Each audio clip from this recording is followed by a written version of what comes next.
Good morning, good evening, good afternoon, everyone. And we welcome you to another conversation, an interesting episode, an experts conversation with Pankaj and Mrigna. So today we bring in this conversation a global leader who has been transforming the aging industry, not only for the ideas of it, but really redefining it. So with us is today our guest, Mr. Avnish Goyal, who is the chair and the foundation of Hallmark Luxury Care Homes, one of the UK's most respected care home provider. And beyond Hallmark, Avnish has been a passionate advocate for raising profile of social care through initiatives such as championing social care, care home open week, care sector got talent, and his work with Alzheimer's Society that I'm really excited to talk about, which is one of my favorite topics, and the Care Workers Charity. So thank you so much, Avnish, for joining us today. And baton on to you, my lovely co-host Pankaj. Thank you, Dr. Mrigna. And it's truly an honor today to have Avnish sir on our podcast.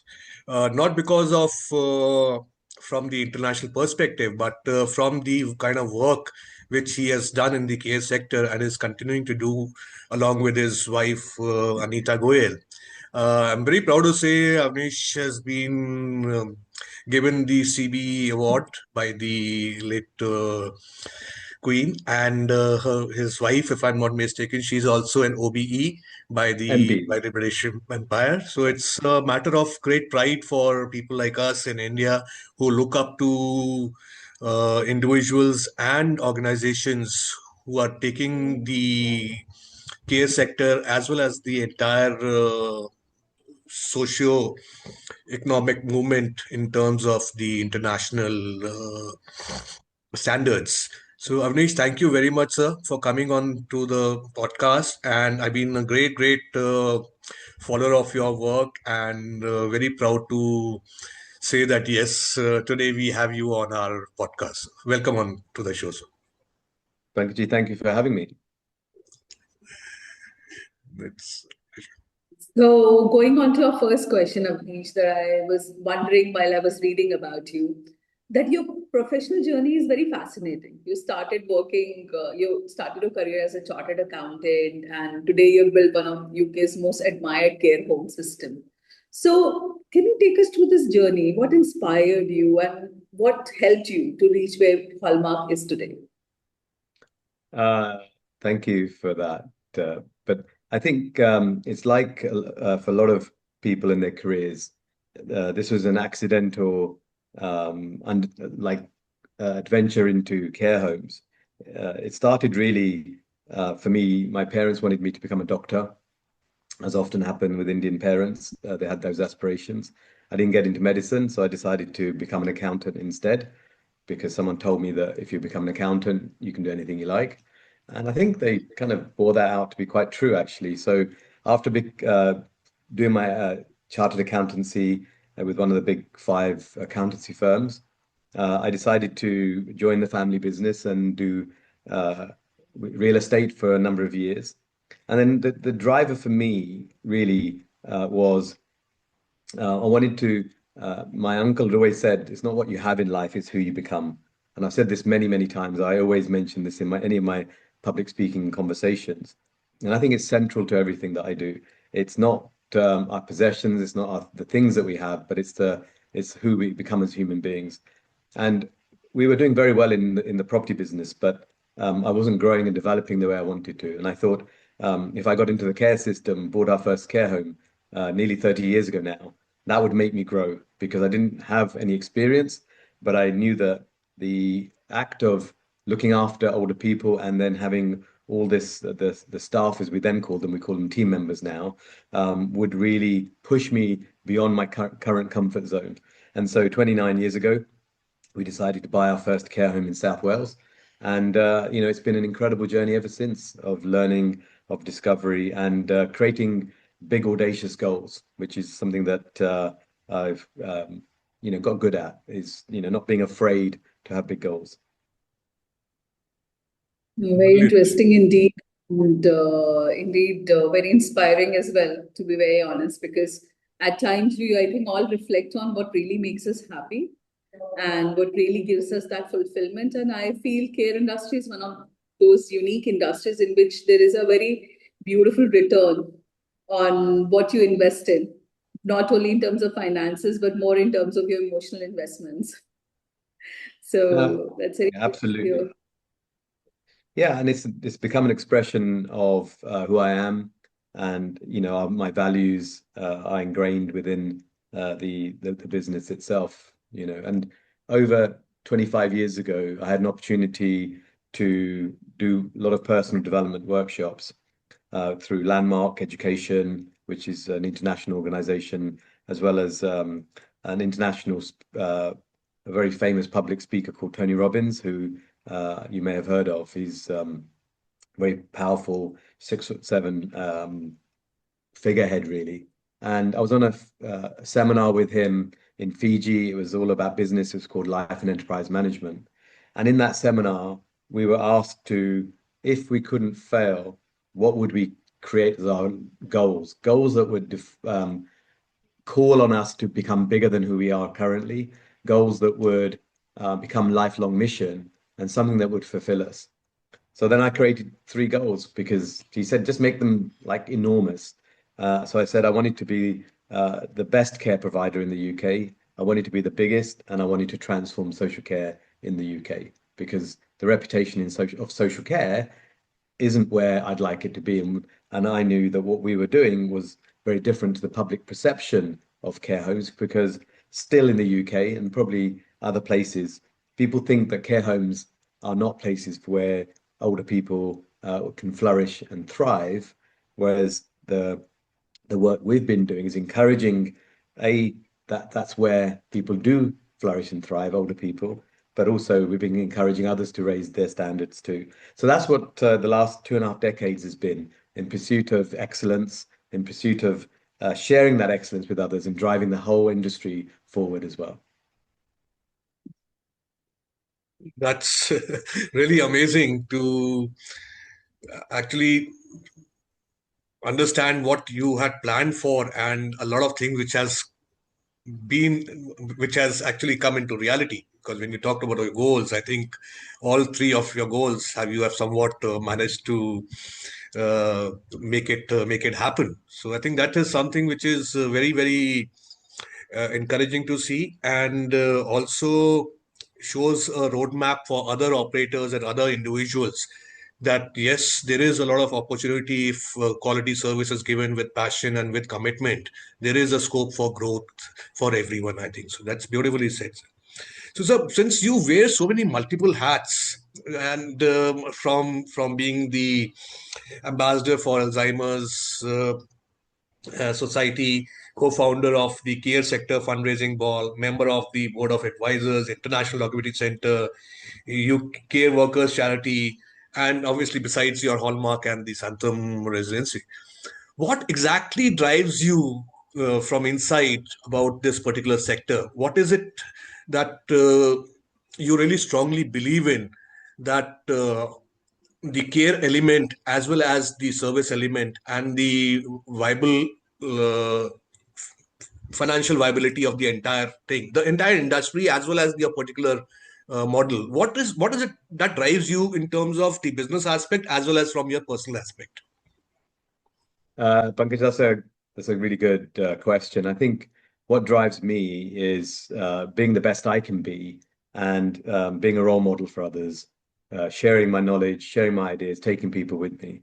Because one of the things I learned a long time ago is that, being successful or having goals isn't about reaching the summit, which is like a peak where one person stands on it, but more of a plateau where, there's space for everyone, and then you help others come up, because otherwise being on your own up on a peak is quite lonely, and it's more fun doing things together, and that's what I've tried to do. I'm a kind of a sociable kind of person as well. I love people, and one of the things that I see is that, and this was instilled in me from the age of, like, when the family bought their first business, which was a sweet shop in 1977. I was only 11 years old, but it was driven into us about customer service, about excellence, about exceeding expectations. And so when you learn these things at a young age, and then your modus operandi becomes that, you then can't let go of that. And my mum, she was the biggest influence on me, I think, in terms of values and ethics. And she always said, reputation is everything. Money comes and goes, but reputation is everything. And always guard your reputation. That's the most important thing. And if you want to do something, do it really well. Do it to the best of your ability. And so they're the kind of principles that I've applied for best part of nearly 4 decades now, because obviously I've been in business nearly that period of time.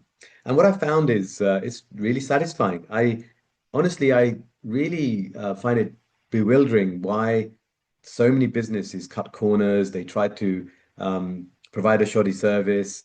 It's so much more like, in terms of, if you think of a business viability, actually exceeding the customer's expectation, going beyond that. That's what creates sustainability, having raving fan customers. And actually, it makes more business sense. And then when you come home, your children get to experience, their father and mothers these days as well, being strong role models. You come home with positive experiences of how you've impacted people's lives. That gets reported in the trade press, in newspapers, in articles, especially on social media and stuff like that. That your children bump into people who say, "Look what your dad's doing." I Yeah. really don't understand why would anybody would want to do it any differently. But unfortunately, as we all know, there are. So what I see is that if I can speak long enough and hard enough, I can influence as many people as possible to do the right thing. Yeah, that's very inspiring indeed, and makes a lot of sense. Makes a lot of sense, to be very honest. As someone who is also very deeply involved in dementia care myself, this topic is super close to my heart. You have closely worked with Alzheimer's Society, supported dementia education nationally, if we talk about it. And but when you have been doing it for so many years, where do you think dementia care has improved most in the last decade, if we talk about it? And where do you think we still need to do a lot of work? Yeah, I think this is a very good question. We've been obviously providing services for our residents living with a dementia for obviously a long, long time. And one of the things I realized was that in order for me to run high quality dementia care services, I needed to go and learn a little bit about what dementia care looks like and what the issues are. So I went and got myself on a diploma with a lot of my general managers from the care homes about 12, 13, 14 years ago. And that's when we had a big shift in how we deliver dementia care. Because up to that point, I think we really didn't understand dementia very well. And so therefore we kind of really played it there. And we've done a lot of work since then. We've created a dementia strategy of how we look after residents living with dementia. We have a six senses framework, which is all about understanding the resident, who they are, what their needs are. And what we see is that when often, and I think the UK is very advanced in terms of how we deliver dementia care compared to a lot of other countries, where people still, when I go to abroad, people say to me, "How do you deal with someone living with a dementia?" I was in China about 10 years ago, and they were saying that, "Oh, we just lock the door to their room because they don't know what to do." So they create these care villages. I mean, hopefully things have changed. And then people develop a dementia, and then then what they do, they just lock the door, and which is I found very frightening. And I think so we've done a lot of work around. We have a Montessori approach to dementia care where we enable our residents. So we look beyond their dementia. We look to the person. We have Namaste care, which is about looking at them as and there's a chap called Rishi here who's developed this. I think it's an international organization. So in a good care home, you shouldn't easily be able to differentiate between your residents who have a dementia and your residents who are not diagnosed with dementia, because good dementia care, where the residents are settled, they are relaxed, because the team know how to manage the residents' well-being. And I'd love, if you ever want to come to the UK, I'd love to show you how we look after our residents living with dementia. We're very proud of what we deliver here. And, and one of the things, you haven't asked me this question yet, But if you do ask me this question, I would love to bring some of those skills and things that we've learned here over 3 decades into India. We would love to help support the Indian care system, social care system for older people. So that's very interesting indeed. Though it was on my mind to ask you that, Avnish, any plans to come to India, or what are your India plans? Because honestly, I think we really, really understand this, that we need to look at an individual as a person and not as the label of the dementia that the person might be. And very beautifully quoted by you that a care homes should look like normal. One shouldn't be able to differentiate, and that I think speaks a volume about the care being provided to the individual. So, enlighten us a little more about your India plans. What do you plan? Yeah, I mean, obviously, the UK, we've had high standards in terms of regulation for many, many years now. And those standards continue to rise, which is a very good thing. What we've always seen is that, if you look at regulation, it's kind of here. It's like to moderate the whole of the care system. We want to operate up here. So for us, compliance is a necessity for the sector, but for us, we want to go way beyond that. So we don't see regulation and compliance as an issue because that's something that we naturally want to do. And so obviously with those skills and with that understanding, I've come to India a couple of times, and as Pankaj knows, he's introduced me to a number of leading players in the sector who are very passionate. We've been to see some of the retirement communities and care homes that have been built by some of the big players and the key operators who've really taken the early risks in India, where the culture is of looking after your loved ones at home. But so I think there's a huge scope in India and even like we're seeing in the UK, more and more of the Asian and the Indian diaspora here are placing their loved ones in care homes because people are living a lot longer, and they have comorbidities, they're living with a dementia. And your home isn't always the best place for the best care and the best quality of life.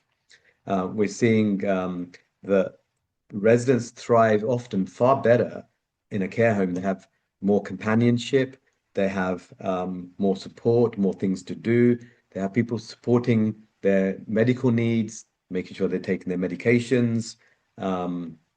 And if you think about it, and I'll come along to my thoughts in India in a second, if someone is living at home and their children are out working all day, then when they come home, they're helping their grandchildren with the homework. They're then watching some television, Netflix or whatever. Often the older person, and you'll see this, they'll say, what's the point? I never get to talk to you. You're always so busy. And that's why if you have a good care environment, people thrive. That becomes their home. They make friendships. They don't want to come back. We've got residents who live in our care homes that say, this is my home now. I don't want to go. I'll come and visit you in your own home now to their children, but I want to go back because that's my home. That's where my friends are. That's where I have a high quality of life. So for us, I mean, we would love to, having mostly grown up in the UK, and I was born in Punjab, but I've spent the last 56 years here in the UK. We'd have to partner up with others, but we'd love to. The operational side, I mean, we build our own care homes here, but I don't want to become an expert in construction in India. I think it's a tough thing, construction. But what we have is the operational expertise.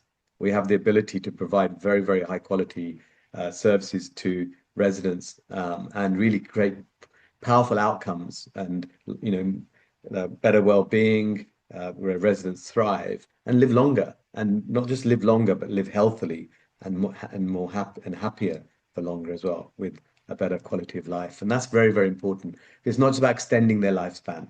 It's about improving their health span and their happiness span as well.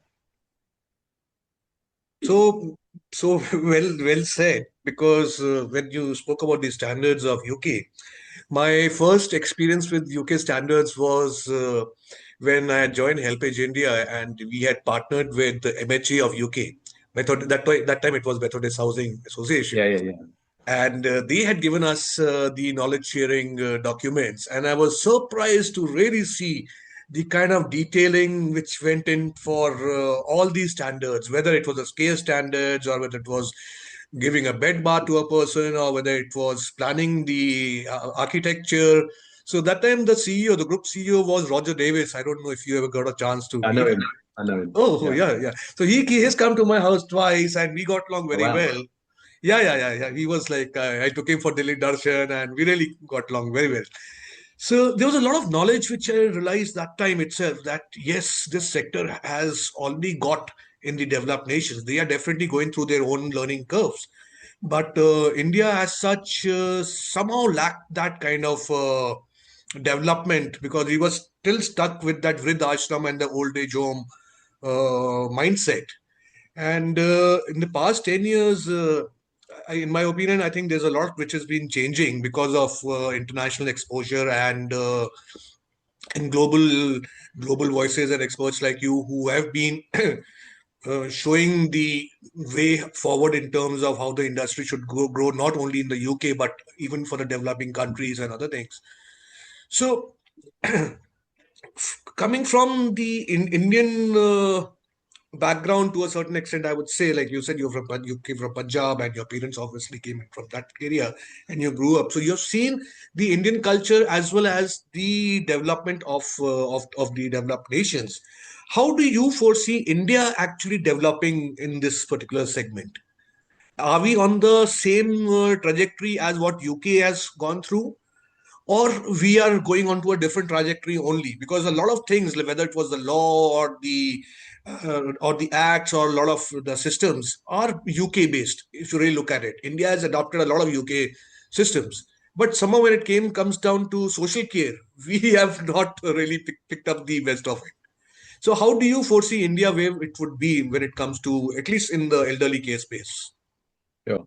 But I think a couple of things, and just coming back to the regulation piece for a second, and I'll come back to your question, is there's two parts, I think, about regulation. Regulation is really a minimum standard, and it's really about keeping people safe, protected, and safeguarding them to a large extent. Obviously, there are certain care like outcomes of like in terms of standards, etc. But I think the key thing also is it's not about ticking boxes.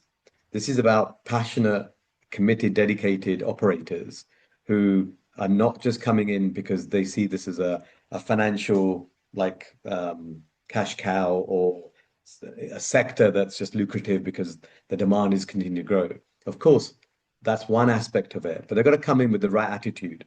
I think that's really, really important because when you got regulation and passion, I think then you've got a real sense of high quality. Um, and I think, like any country, whether it's UK, Australia, New Zealand, America, or India, there's going to be two aspects to demand. One's going to be needs based, and the other one's going to be lifestyle. So the needs based is, mum or dad has a fall, they go to hospital, they can't return home because they need a hoist or they need some specialist equipment. They then need, intensive care facility or, some 24-hour support. Obviously, including dementia now as well, potentially. And then there's the lifestyle where people are making active choice to come into camps. And I've seen some excellent facilities in Gurgaon and in Dehradun as well, where people are buying off plan, they're buying a lifestyle choice. They've got the wealth. These are the middle upper classes who see this as their safe haven if they need that convalescing, they need the medical care, and eventually if maybe the children go abroad or they need that independence. So the people with the wealth are making those choices. But I think in terms of the mid-market, that's where I think you're going to see the biggest explosion. What at the moment I think you're seeing is largely the upper end of the market, because that's where I suppose the margins are, and that's a good thing in many ways. It's I always look at it as like with cars, the air conditioning or the electric windows or the ABS braking always comes on the top models first, and then it becomes a standard throughout every car. Like even basic cars now have all of the mod cons that years ago you only saw on like the top Mercedes cars, for example. And I think what will happen here is those things that we see as very expensive will then filter down into the mainstream. as becoming the standard. So that's what I see. I think if you think of the non-resident Indians that are abroad, like, and they've got elder parents in India, they can afford to send money back for their parents to be looked after here, because it doesn't make a lot of sense. And obviously with immigration laws, the way they are, it's going to be harder and harder to bring your parents back to the country of your residency. But often parents, that's the worst thing as well. Imagine your parent is elderly, living in India in their community. So you then bring them back to, say, the UK or the US or Canada. They've got no friends, it's a new environment, the weather may not suit them. They're going to be lonely and bored, and also feel like they're a burden. And so therefore, often the best answers are some of these excellent care communities and villages that we can create for older people. They thrive. I've seen the stuff that's already happening in India and obviously in the UK and other countries. We are absolutely giving. So we've created we've got care homes, but also we've created an independent care village. We call them IRCs now. And these are people that are very able. They just maybe lost a partner. They're living in very big houses and they're lonely. That's largely it. And they want to come together in a community where they've got friendships, they've got things to do. If they don't want to cook, they can go to the restaurant. If they can go to the gym, they can get and they do activities and things that they never even thought they could do, because there's people there to encourage them.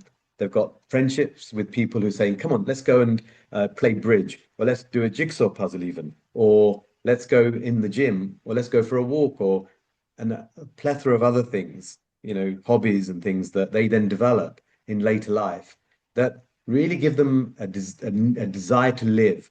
Because we know that when a partner passes, often the second spouse doesn't live very long often, because they decide there's no point.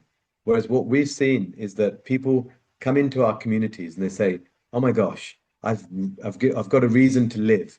And then they thrive for years and years to come. So these communities are essential if we're going to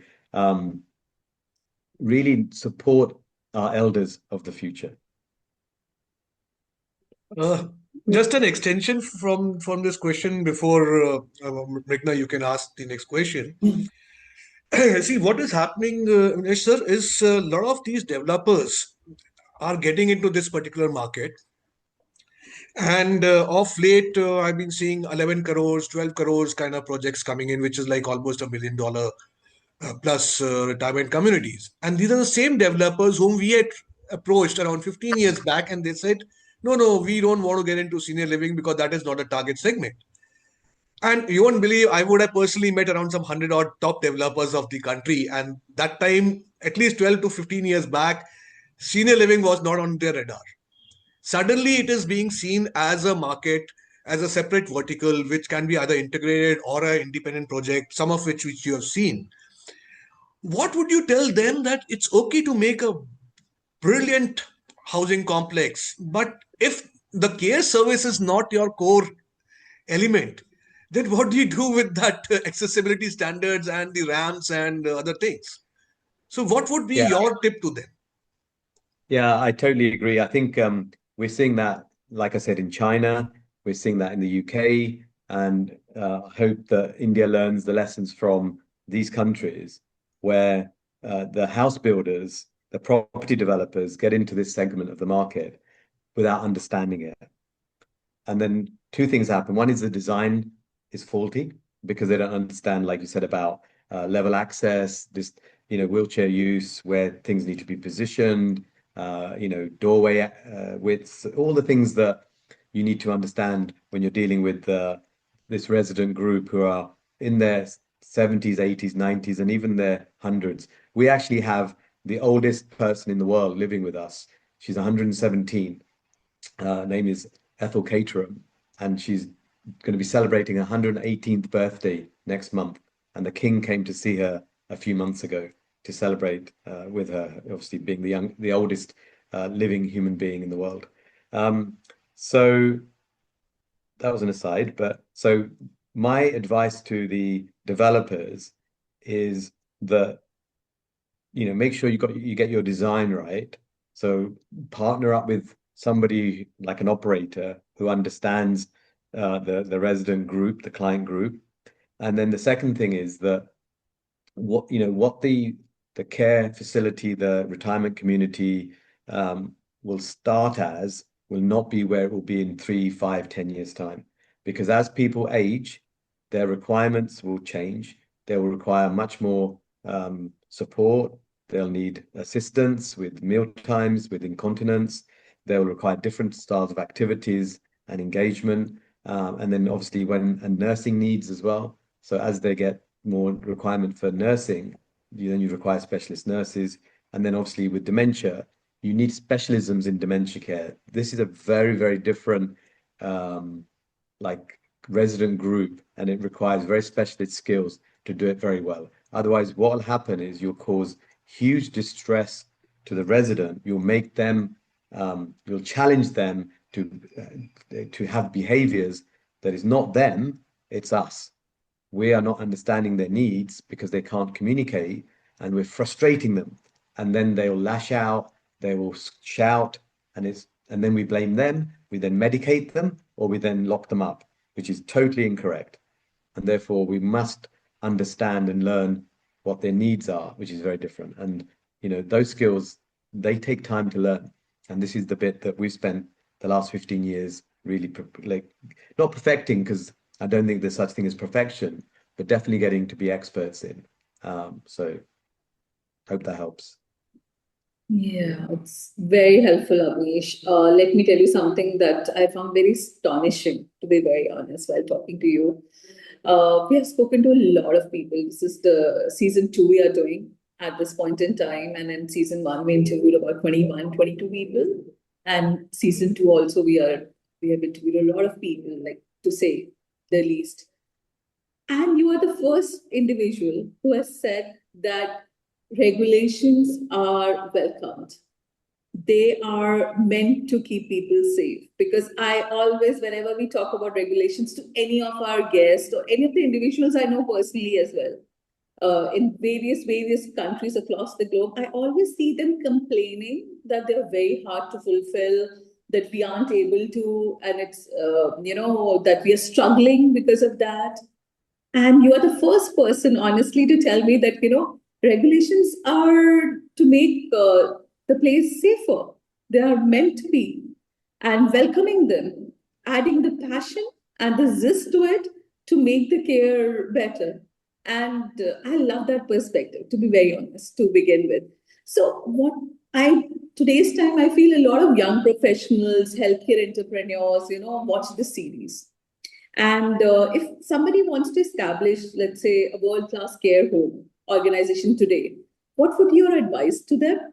And what are the mistakes you feel they should avoid doing?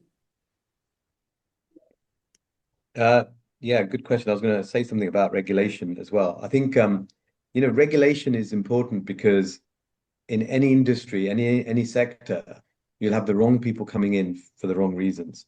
And you've got to make sure you can weed them out, because they'll let the side down with their poor quality, with their standards, and the reputation will suffer for everyone else.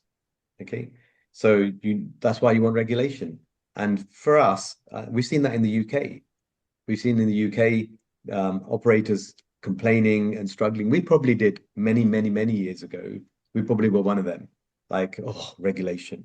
But actually, many years ago, once we understood how to deliver better care, how to recruit the right people, so this kind of starts to answer the next part of your question. How do you run these services?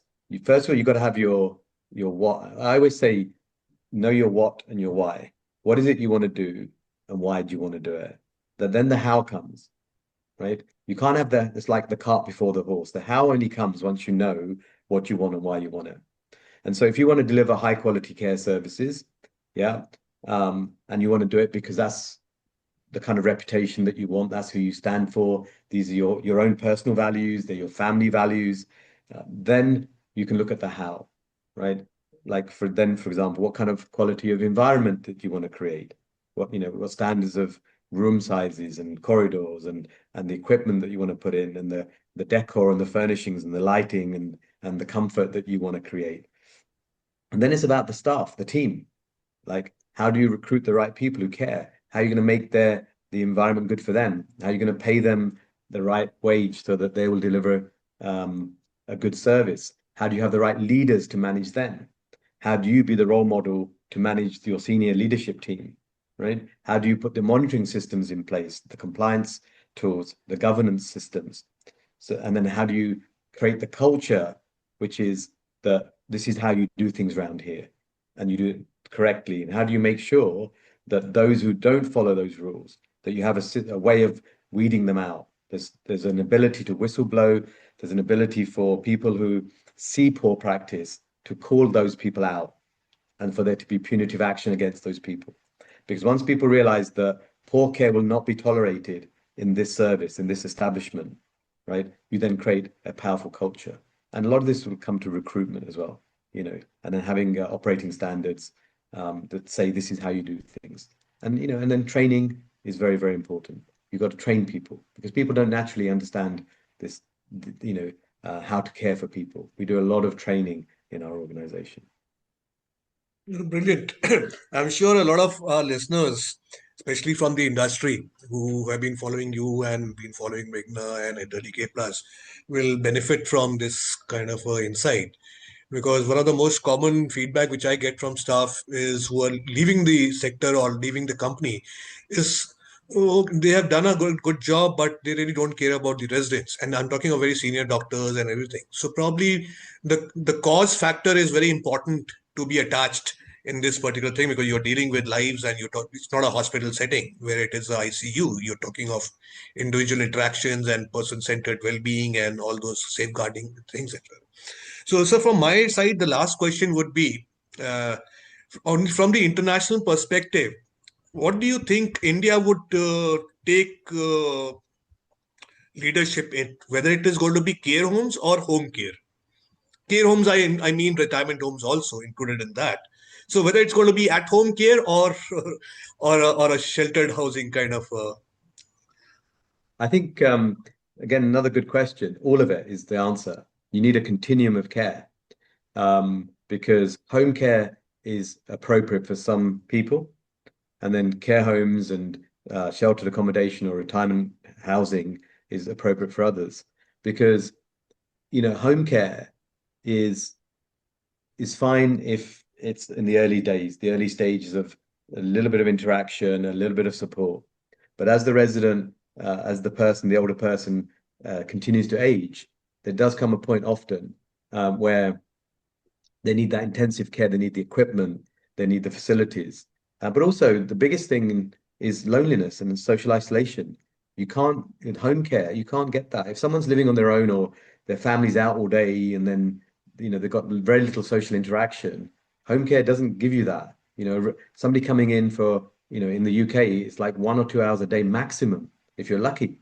And they'll be in half-an-hour slots, maybe in the morning and the evening, to support, you know, maybe some personal care or making your meal or something like that. It's very, very minimal, right? That's not very, someone who then spends the rest of the 22 hours, 23 hours by themselves.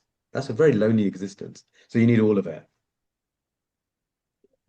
No, very well said, Avnish. And for me, the last question will be a fun rapid fire. Okay. I would ask you to give me like one-word answers to it, if Oh possible. gosh, okay. I'll do my best. Even I was not prepared for it. Okay.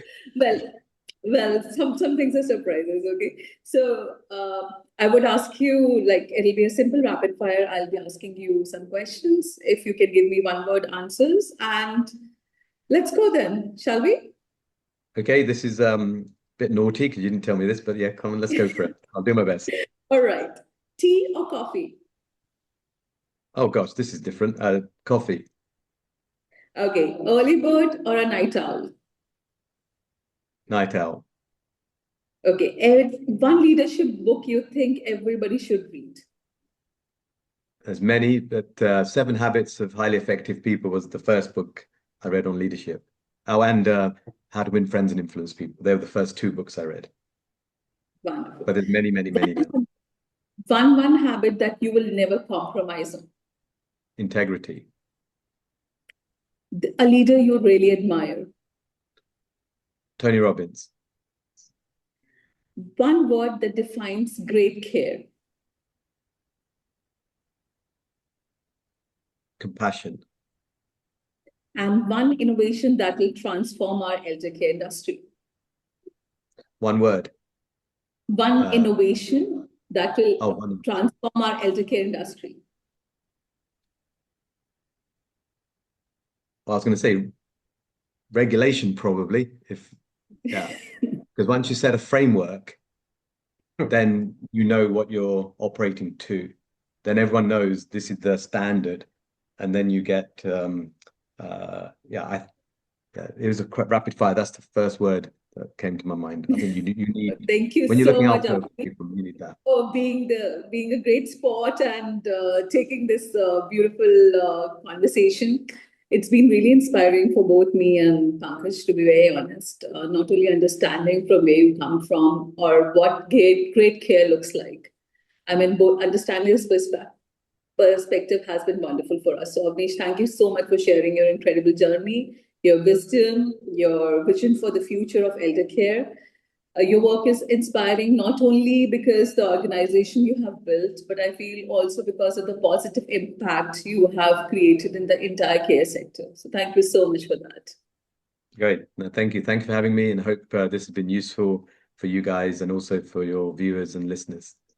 Thank you, Hemraj sir. It was a pleasure to have you on the podcast, and we look forward for all your guidance and support in the future also. Thank you. Thank you very much for coming on this session. Thank you very much.